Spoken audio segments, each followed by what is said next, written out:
Ji Andi Analta, kakak angkat Basuki Cahayapurnama, yakin bahwa adiknya Ahok tidak bersalah dalam kasus dugaan penistaan agama. Analta pun meyakini bahwa adik angkatnya itu tidak memiliki niat untuk menista Al-Quran. Berikut pernyataannya yang direkam oleh kamera amatir. Sederhana sekali, karena pertama kalau bicara hukum positif kan dilihat ada unsur niat atau enggak. Kalau bicara niat lebih dalam ya, lebih dalam yang lihat cuma Allah. Tapi kalau dari sebab-sebabnya kita lihat aja di film yang di Pulau Seribu, ada nggak kira-kira niatnya? Kalau ada, mungkin Ahok udah nggak nyebrang di Jakarta, nyangkut di Pulau Seribu dihantam sama orang Islam, gitu. Itu kalau dari sisi hukum positif dari niat. Tapi kalau dari agama ya sudah clear. Bagaimana nggak clear, dalam Al-Quran diperintahin kok. Kalau ada Ahok ini kita vonis, bukan cuma menistakan agama. Lebih tinggi dari itu, mengolok-olok agama. Seperti Abu Jahal lah. Apa perintahnya? Kalau kau, hai Muhammad, kalau kamu melihat orang mengolok-olok agama, maka tinggalkan mereka. Sampai mereka berubah pembicaraan mereka. Kalau kau dilupakan oleh setan atas perintah kami, maka janganlah duduk bersama mereka. Orang-orang yang zalim. Beres kan, selesai. Tapi kalau ada unsur politik, saya tak ngerti itu.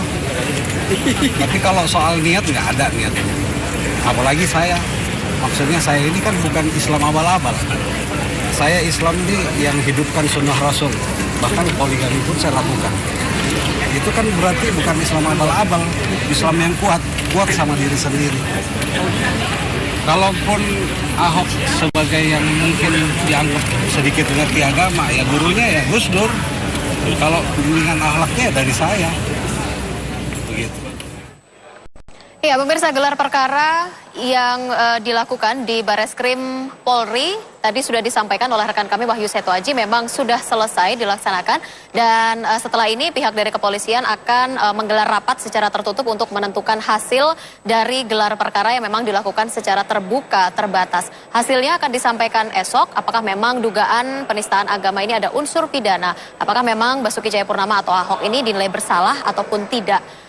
Kita akan bahas pada malam hari ini mengawal gelar perkara Ahok. Sudah hadir narasumber di studio Talk 2 News. Kami perkenalkan terlebih dahulu ke hadapan Anda dari Wakil Ketua Bidang Hukum MUI Pak Iksan Abdullah. Selamat malam. Assalamualaikum. Terima kasih sudah hadir. Kemudian juga Pak Daniel Simanjuntak, Ketua PP Pemuda Muhammadiyah. Terima kasih sudah hadir. Waalaikumsalam warahmatullahi wabarakatuh. Seorang pengamat politik yang juga nanti bisa melihat dari sisi kepolitikan begitu ya, Pak Pangi Syarwi Caniago. Terima kasih sudah hadir. Sedikit kita bicara soal politik begitu ya, isu yang juga sangat sensitif sebenarnya di kasus ini. Aroma politisnya mungkin Anda sudah mencium begitu ya. Kemudian juga seorang ahli hukum pidana atau pakar hukum pidana Pak Abdul Fikar Hajar. Selamat malam Pak Fikar. Selamat malam. Terima kasih sudah hadir kembali di sini. Baik, saya ke Pak Iksan dan juga ke Pak Daniel terlebih dahulu. Gelar perkara sudah dilakukan, sudah selesai bahkan. Tapi mungkin tidak sesuai dengan pandangan, atau saya tidak tahu dari pandangan Anda. Kalau awal dikatakan adalah gelar perkara dilakukan secara terbuka, tapi ternyata memang gelar perkara dilakukan secara terbuka dan tertutup, terbuka terbatas karena alasan substansial begitu. Tanggapan Pak Iksan dan juga Pak Daniel, silahkan. Sekarang mungkin kita sudah tidak lagi bicara terbuka, terbatas dan sebagainya. Ya, betul. Tapi kita berharap Polri tidak bermain-main, karena hari ini dunia dan kita semua umat menunggu. Ya. Dan hari ini pula sekaligus Polri dan pemerintah diuji bagaimana menegakkan hukum ini. Karena apabila ini lolos ya, Ahok ini, yang saya membayangkan bahwa umat sudah tidak lagi bisa menahan gejolak, dan itu akan menjadikan presiden bahwa besok orang bisa seenaknya untuk melakukan penistaan kepada golongan dan agama yang lain, dan ini frame kebinekaan kita menjadi hancur. Nah, ini saatnya pemerintah Jokowi ya dan Polri untuk bisa merasakan luapan hati masyarakat yang sedang menunggu. Ya. Dan ini harus segera diputuskan dan segera diobati lah ya. Nah, dengan cara ya katakanlah kalau Ahok ini sudah dinyatakan terbukti ya dalam arti memenuhi unsur pidana, ini saya kira bisa melegakan semua umat.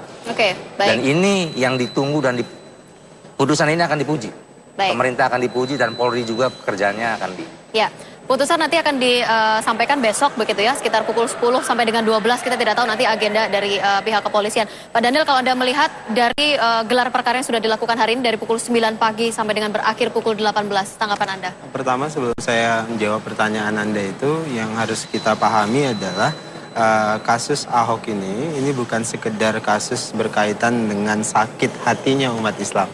Nah, itu pertama. Nah, ini berkaitan dengan eksistensi kebinekaan kita, eksistensi keberagaman Indonesia. Karena kalau kemudian ada upaya penistaan terhadap agama, kemudian itu diabaikan, itu di masa yang akan datang berpotensi terus terulang. Dan ini berbahaya untuk keberagaman Indonesia. Nah, itu pula lah yang kemudian kami di Pimpinan Pusat Pemuda Muhammadiyah memutuskan melaporkan secara hukum. Supaya kemudian masyarakat itu terbiasa ketika ada masalah, jangan kemudian anarkis, kemudian protes dengan cara-cara yang tidak baik, tapi kita tempuh jalur hukum. Artinya ada unsur pembelajaran. Betul. Begitu ya. Itu ada hikmahnya dan kita mengedukasi publik dengan cara itu. Kemudian kedua, berkaitan pertanyaan Anda tadi, hari ini Pimpinan Pusat Pemuda Muhammadiyah itu diwakilkan ke Mas Pedri Kasman, Sekretaris Pemuda Muhammadiyah, yang waktu itu mewakili saya sebagai Ketua Umum untuk melakukan pelaporan. Tadi digelar perkara dari pagi sampai jam setengah 8 tadi, jam 7 tadi tuntas. Saya tanya ke sana, pada prinsipnya gelar perkara dilakukan dengan cara yang cukup fair, cukup baik lah kira-kira begitu. Walaupun kemudian ada berbagai perubahan ya, tadinya terbuka, kemudian terbuka terbatas dan segala macam. Tapi yang jelas walaupun dia terbuka terbatas, kan memang diawasi oleh seluruh pelapor. Pelapor semuanya hadir, ahli. Nah, tadi saya tanya hasilnya bagaimana. Dari semua ahli yang menyatakan pandangannya di forum itu, menurut teman-teman yang ada di dalam memang punya kecenderungan untuk menyatakan ada pelanggaran hukum, ada penistaan agama di situ. Nah, tinggal besok kita lihat bagaimana keputusan final, apakah betul ada pelanggaran hukum, ada unsur pidana yang dilakukan oleh saudara Basuki Cahayapurnama. Dari gelar perkara yang sudah dilakukan tadi sudah terpenuhi begitu ya apa yang diinginkan oleh pihak terlapor? Iya, sudah dipenuhi oleh penyidik, betul. Begitu. Tadi disampaikan oleh teman-teman yang ada di sana, pada dasarnya cukup fair apa yang disampaikan. Kemudian ahli-ahlinya bisa mengcover semua apa yang dibutuhkan dan punya kecenderungan rata-rata para ahli menyatakan ada unsur tindak pidana di situ. Tinggal besok kita lihat apa hasilnya. Nah, disitulah kemudian dibutuhkan sikap dewasa dan matang dari seluruh masyarakat Indonesia. Oleh sebab itu besok kita dengarkan keputusan pihak Polri sambil terus mengawasi proses hukumnya. Baik. Ada yang tidak biasa sebenarnya dalam gelar perkara ini. Kalau tadi disampaikan bahwa ini mungkin sebagai gelar perkara pertama begitu yang dilakukan secara terbuka dan terbatas. Tapi apakah memang seluruh unsur ini sudah terpenuhi begitu dalam melakukan gelar perkara terbuka dan terbatas? Pak Fikar nanti bisa dijawab ya Pak ya. Kita harus break terlebih dahulu. Kami akan kembali ke hadapan Anda pemirsa di Talk 2 News sesaat lagi.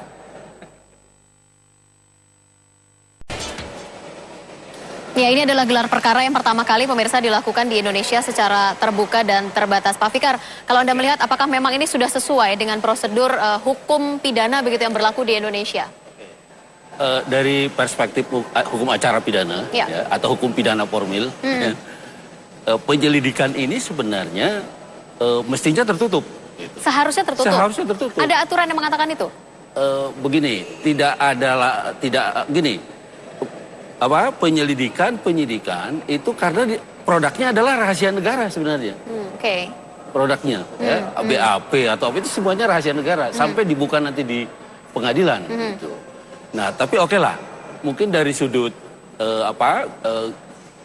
pengelolaan manajemen yang baik, good governance gitu ya, keterbukaan ini menjadi sesuatu yang baru. Seperti yang Anda bilang betul, baru pertama kali penyelidikan ini dibuka. Gitu, ya, dibuka walaupun terbatas gitu, terbatas.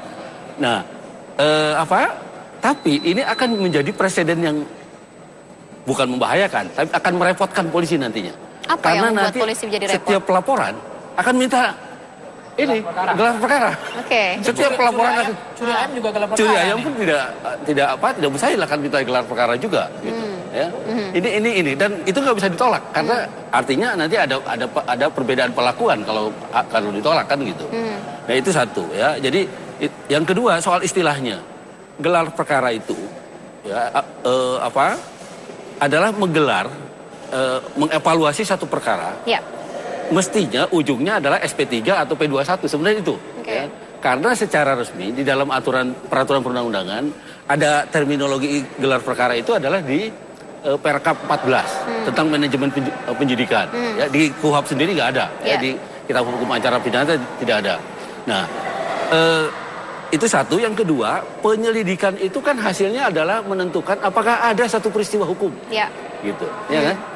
Nah, karena itu kemudian terminologi gelar perkara itu belum pas karena belum ada perkaranya. Belum ada perkaranya? Belum ada. Oke. Baru mau buat perkara. Ya. Ya kan? Penyelidikan itu adalah kalau di KUHP ya, penyelidikan meminta keterangan, mencari bukti, kemudian menentukan apakah ada satu peristiwa pidana itu. Nah, ketika ada peristiwa pidana, maka barulah dimulai penyidikan. Ya. Karena itu di penyelidikan panggilannya itu undangan bukan panggilan. Oh. Jadi belum untuk keadilan gitu, belum fiat justisia.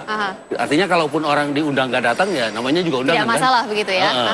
Nah itu soalnya makanya saya katakan itu sebenarnya secara formil bukan gelar perkara karena perkaranya artinya belum benar ada. kalau yang dikatakan Pak Boy Rafli tadi bahwa memang ada beberapa unsur yang memang diundang, Ombudsman, kemudian DPR, walaupun ada sebagian yang memang yang tidak hadir, itu pun tidak menjadi masalah begitu. Nah, itu artinya atau sebenarnya siapa yang harusnya berada dalam yang punya gelar perkara otonomi itu? Sebenarnya polisi sendiri. Kan begini.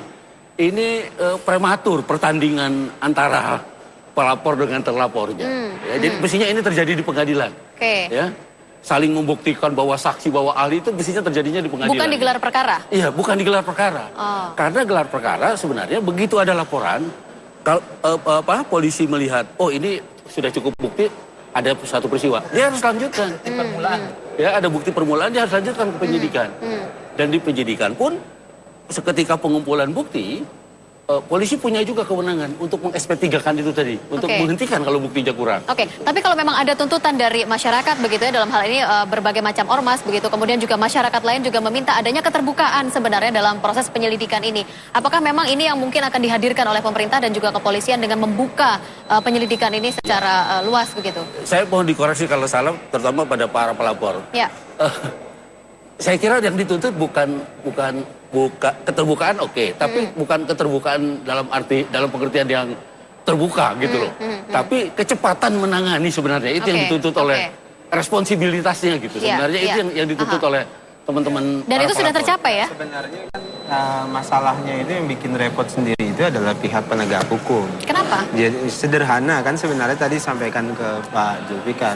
Sebenarnya kalau kemudian kita perhatikan kasus-kasus sebelumnya, itu kemudian misalnya kasus kan awalnya itu polisian bilang begini, ketika ada pelaporan, kita nunggu fatwa MUI ya, gitu. Kemudian keluar fatwa MUI loh, kemudian berkelit lagi, kita butuh ahli segala macam, kemudian seolah-olah kemudian mereduksir dari wewenang MUI itu sendiri. Jadi kami keluarkan fatwa tanggal 11. Nah kemudian Polri mengatakan bahwa harus menunggu izin presiden. Padahal izin presiden itu sudah dicabut oleh ketentuan Mahkamah Konstitusi. Nah sebenarnya sangat mudah dalam proses penyelidikan ini kan mengumpulkan bukti-bukti nih untuk melakukan penyelidikan. Apakah sudah ada kasus-kasus yang serupa yang diputus dengan fatwa dasarnya? Banyak. Ada kasus Tajul Muluk yang barusan sudah mempunyai kekuatan hukum tetap. Kemudian Arswendo, ya kan? Kemudian Gavatar Al-Qiada itu kan? Nah, kemudian Lia Eden. Semuanya menggunakan fatwa MUI. Nah, kali ini kok disoal gitu. Jadi seandainya saja nih, kita harus equal ya, karena penegakan hukum itu equality before the law ya. Betul. Seandainya saja pelakunya ini bukan Ahok, tentu sudah dimasak nih barang. Jadi Mbak sudah ditetapkan lah sebagai tersangka. Jadi karena apa namanya?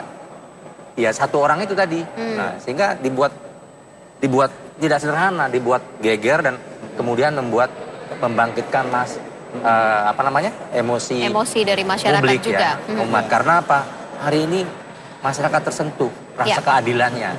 Jadi jangan muncul perspektif seolah-olah pelapor publik ini buat repot. Justru yang publik dari sejak awal, sejak proses pelaporan ingin membuat ini relatif lebih mudah. Sebenarnya polemik ini tidak akan menjadi panjang kalau kemudian pihak kepolisian bekerja sebagaimana mestinya saja, seperti program sebelumnya. Nah, sama halnya ketika kenapa harus ada demo tanggal 4, karena memang muncul ketidakpercayaan publik terhadap proses hukum ini. Kesannya lama, kemudian dari sejak awal Presiden tidak mengeluarkan statement terang, kemudian polisi juga tidak menyampaikan statement yang tegas. Ini kemudian muncul praduga-praduga di publik, kemudian muncul demonstrasi dan macam-macam itu. Ya, kalau kemudian muncul juga aroma politis, apakah memang itu benar sebenarnya Pak Panggi dalam kasus ini begitu? Kemudian dikaitkan juga dengan kaitannya Pak Ahok juga nanti akan maju dalam pilkada. Apakah itu memang juga terkait ada unsur tersebut atau bagaimana dari pandangan saya Anda? Sebelumnya ingin memberikan konteks atau pesan dan makna di balik ini semua dan pelajaran penting bagi bentangan perjalanan bangsa, kebangsaan kita, kenegaraan kita, bagaimana menjaga kebinekaan kita itu sangat kerja kerasnya luar biasa, menjaga toleransi, bagaimana gereja sama masjid berdamai, bagaimana hidup ini tenang di Jakarta ini. Kemudian muncul ruang panggung yang sesak gitu. Ruang panggung yang sesak, kemudian ini memompa persepsi publik yang selang sengkarut yang hampir hari ini menguras energi presiden sendiri. Gitu. Luar biasa hari ini. Nah, itu konteks pertama. Yang kedua, kalau ini tidak bisa dikelola dengan baik, ini adalah ujian maha besar bagi bangsa dan negara kita. Jadi saya ulang lagi, ini adalah ujian maha besar bagi bangsa dan negara kita. Kalau ada yang mencoba main-main dalam proses ini. Karena tidak ada yang bisa lepas dari kasus penistaan agama. Arswendo saja kalau ini otoriter, ini selesai Arswendo 3 tahun. Dan hari ini Arswendo juga dianggap sebagai ikon juga, gak ada masalah. Aman-aman aja Arswendo gitu. Nah, ini artinya, kemudian catatan saya yang ketiga, orang mengatakan bahwa presiden tidak melakukan intervensi. Yang kedua, orang mengatakan presiden ikut intervensi. Ada dua persepsi opini publik yang terbangun di frame di benak publik gitu. Persepsi itu sah-sah saja. Orang mengatakan presiden intervensi, yang satu mengatakan presiden tidak intervensi. Bahwa persoalan ini ada sama penegak hukum, bukan sama presiden. Gitu. Tetapi dengan adanya gerasak gerusuk presiden, menemui ulama, MUI bolak-balik, menemui NU, melakukan solidaritas, membangun kekuatan silaturahim dengan ulama, kemudian dan orang partai Islam, kemudian safari militer. Itu bagus, cuma agak telat. Iya, safari militer ke mana-mana. Nah, ada dua kemungkinan opsi saya. Ada dua, saya ingin menarik kesimpulan yang tidak melompat sebetulnya. Pertama, bahwa ini adalah pesan bahwa presiden sudah siap. Ketika nanti tersangka, ini loh kekuatan saya. Siap dalam artian? Artinya siap di seberang sana kalau ada kepentingan lain. Saya siap, karena saya didukung oleh ulama, didukung oleh partai politik, dan saya didukung oleh tentara. Tapi ada dua konteks yang kedua, pesan kedua, bahwa kalau bebas saya sudah siap juga, siap melawan tekanan publik. Karena ini presiden tidak bisa intervensi. Artinya memang bahwa ini artinya presiden akan melawan opini tekanan publik yang luar biasa ya, bahwa memang dia harus melakukan itu. Kalau memang ini tidak terbukti, karena tidak ada intervensi. Artinya memang benar ini aroma-aroma politis juga sudah cukup kental begitu ya dalam kasus ini. Padahal sebenarnya yang dituntut oleh ormas atau pihak pelapor ini adalah tidak ada kaitannya sama sekali dengan kepolitikan. Jadi begini, sebetulnya kalau kita melihat ini persoalan sederhana kok. Ini sebenarnya sudah selesai. Sederhana dalam artian? Ini adalah uji ketegasan presiden. Saya ulangi, ini uji ketegasan presiden. Apakah presiden itu tegas ke atas atau tegas ke bawah? Kalau presiden tegas ke atas, dia akan berhadapan dengan rakyatnya. Vox populi, vox dei, suara rakyat. Jadi bagaimana kekuatan rakyat tadi itu? Orang mengatakan ini tidak ada urusannya dengan politik kok, ini urusan agama kok gitu. Dan kalau dia tegas ke bawah, dia akan berurusan dengan kepentingan lain. Silakan Pak Iksan. Ya. Jadi ada banyak hal di situ maknanya. Dan tidak mungkin saya kira dalam percaturan politik di Indonesia tidak mungkin kekuatan apapun berhadapan dengan publik ya, karena sehebat apapun apabila publik sudah Baik, kita sudah masuk di segmen terakhir pemirsa di Talk 2 News pada hari ini. Saya, Pak Daniel dan juga Pak Iksan untuk menyingkapi saja kaitannya dengan hasil keputusan besok begitu ya, kaitannya dengan gelar perkara ini sendiri. Bagaimana Anda dari pihak pelapor juga bisa menyingkapi, kemudian juga bagaimana juga menyampaikan kepada masyarakat wacana yang berkembang adalah aksi tanggal 25. Apakah memang itu benar adanya atau memang hanya sekedar lemparan wacana? Ya. Boleh diklarifikasi kepada pemirsa. Saya dulu. Silakan Pak Iksan. Baik. Saya kira kita harus mengontrol betul perjalanan gelar perkara yang tadi dan kita berharap betul kepada kinerja Polri, dan saya kira kita juga apresiasi Polri sudah bekerja dengan baik dan sangat lebih baik apabila kepekaan sosial, kepekaan masyarakat itu juga menjadi bagian pekerjaan dari Polri. Karena hari ini apapun yang dilakukan oleh Polri itu menjadi sorotan publik. Nah, andai saja, ya, kita sedikit berandai-andai ya, itu besok keputusan gelar itu, ya, memenuhi harapan publik, memenuhi harapan umat, saya kira selesai. Tidak akan ada lagi demo. Dijamin itu. Sudah terpuaskan begitu ya? Bukan masalah puas dan tidak terpuas, artinya equality before the law, bahwa hukum hari ini ditegakkan. Benar-benar ditegakkan. Nah, dan itu sekaligus menaikkan citra wibawa Presiden di mata masyarakatnya bahwa Indonesia hebat. Termasuk juga wibawa kepolisian dalam penegakan hukum. Dan itu menjadi sorotan dunia juga. Ingat loh, Indonesia terbesar penduduknya di dunia. Islamnya ya. Dan hari ini apabila tadi dikelola dengan baik, persoalan ini persoalan kecil. Jangan jadi persoalan besar. Selamatkan bangsa. Frame kebinekaan harus dirumat, dijaga, ya kan, selesai saya kira. Baik. Tidak ada lagi yang demo tanggal 18 atau demo tanggal 25, tidak ada. Baik, hari ini yang ditunggu adalah keputusan itu. Terima kasih. Silakan Pak Daniel. Jadi demonstrasi itu kan hak konstitusi warga negara ya. Ketika proses konstitusi, proses hukum dianggap tidak adil dan berkeadilan, kemudian masyarakat atau warga negara menggunakan hak konstitusi yang lain, yaitu berdemonstrasi. Kita lihat saja nanti proses, kita anggap misalnya tadi proses gelar perkara itu cukup fair, kemudian kita lihat besok keputusannya, gitu, apakah itu adil dan berkeadilan. Gitu. Kalau kemudian itu adil dan berkeadilan, saya pikir publik tidak perlu lagi berdemonstrasi ya, dan perlu juga seluruh tokoh agama untuk meminta kepada masyarakat, kepada umatnya di bawah untuk menahan diri, karena jangan sampai kemudian cara kita tahu ini kemungkaran, kemudian kita mau membelanya pun dengan cara yang mungkar, itu tentu tidak sehat, kemudian ini akan berpotensi merusak seluruh sendi-sendi kehidupan kita. Jadi saya tentu pada dasarnya melihat demonstrasi yang sedang berkembang, misalnya rencananya tanggal 25 itu bisa saja tidak akan pernah terjadi apabila rasa keadilan publik itu hadir. Itu pertama, Mbak. Baik. Kemudian kedua, pelajaran kasus Ahok ini harus menjadi pembelajaran kepada seluruh tokoh publik, politisi, agamawan, masyarakat biasa. Kalau menggunakan lisan itu tidak boleh ugal-ugalan. Apalagi kemudian lisan ugal-ugalan itu digunakan kemudian menyentuh hal-hal yang sangat sensitif. Dalam hal ini keyakinan. Negara kita ini dibangun oleh orang-orang yang religius, orang-orang yang menyerahkan diri hidupnya dan percaya penuh kepada Allah Subhanahu wa taala. Nah, kalau kemudian itu disentuh, itu diperhinakan, maka reaksinya pun akan sangat masif dan itu akan mengganggu sendi-sendi kehidupan dan peradaban ke-Indonesiaan. Kalaupun memang nanti ada sesuatu yang dilakukan, ada ketidakpuasan begitu ya, atau mungkin tidak sesuai dengan apa yang diharapkan dari hasil gelar perkara itu sendiri, mungkin masyarakat juga berharap agar pelaksanaan begitu ya, demonstrasi juga bisa berjalan dengan damai dan lancar, tentu saja kan itu akan adalah panjang, harapan. Mbak. Ini nanti di Ahok misalnya apakah dia ditetapkan tersangka atau tidak. Misalnya kalau tersangka ada proses di kejaksaan, ada proses di pengadilan, itu panjang. Nah, disitulah peran tokoh-tokoh seperti Pak Ihsan segala macam itu untuk memastikan masyarakat untuk benar mengawal, untuk mengawal, kemudian tetap tenang dan segala macam. Silakan Pak Fikar. Saya ingin memberi konteks hukum begini, sekaligus mengingatkan dalam sistem penegakan hukum ada 3 fungsi, ya.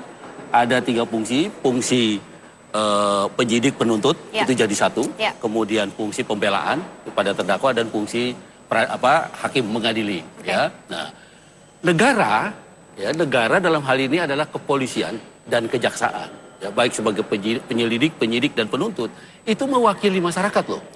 Mewakili masyarakat korban. Itu yang harus didudukan dengan benar sebenarnya. Jangan terbalik-balik gitu. Negara jadi pembela, pembela jadi negara, ya kan? Rakyat siapa yang dibela? Nah, rakyat siapa yang membela gitu, ya kan? Rakyat nggak punya akses terhadap begitu perkaranya diserahkan kepada penyidik, kepada kejaksaan, rakyat tidak punya akses lagi. Ya, apa itu banding, apakah macam-macam. Gitu. Itu yang harus didudukan gitu. Jadi sekarang perhatiannya, bagaimana polisi dalam fungsinya sebagai penyelidik dan penyidik menempatkan diri sebagai negara yang harus melindungi kepentingan rakyat yang menjadi korban. Itu sebenarnya yang harus diingatkan. Baik, Pak Fikar. Juga kesempatan terakhir adalah kepada Pak Panggi begitu ya. Singkat saja, silakan. Saya ingin katakan sederhana saja bahwa kalau misalnya ini memang kita inginkan, pertanyaan saya, tidak ada satupun partai yang pasang badan hari ini untuk masuk ke wilayah yang sangat amat sensitif ini. Tidak ada satupun partai. Itu sudah menunjukkan bahwa itu sebuah ada keinginan untuk itu. Dan yang menarik yang kedua catatan saya adalah, kalaupun nanti tersangka, kita tidak mendorong tersangka, kalaupun bebas itu juga nanti, itulah keadilan. Itulah tersangka hasilnya, begitu ya? Atau tidak, atau bebas. Tapi nanti ruang yang sangat panjang itu, mulai dari nanti pra-peradilan, SP3 dan seterusnya, sampai nanti putusan inkrah, bahkan nanti yang menarik saya tunggu-tunggu ini. Kalau nanti Gubernur Ahok tersangka, itu dia tetap bisa maju 3 pasang. Saya sangat mendukung 3 pasang maju. Tidak boleh ada 2. Tapi tangan Anda 2 loh. Ini maksudnya 3. Tetap ada 3 pasang. Tersangka Ahok, kemudian Ahok menang. Itu yang menarik. Baik. Itu yang saya tunggu gitu. Baik. Nanti kita akan tunggu seperti apa hasil keputusannya besok. Karena memang pihak kepolisian akan mengumumkan hasil dari gelar perkara ini adalah besok sekitar pukul 10 sampai dengan 12 siang. Kita akan buktikan apakah memang pihak kepolisian sudah bekerja dengan baik dan juga pemerintah memang sudah mengawal atau menegakkan hukum dengan baik. Terima kasih Bapak-Bapak sudah hadir. Kita nantikan besok seperti apa keputusan dari hasil gelar perkara. Saya Rizka Eda pamit. Terima kasih. Selamat malam.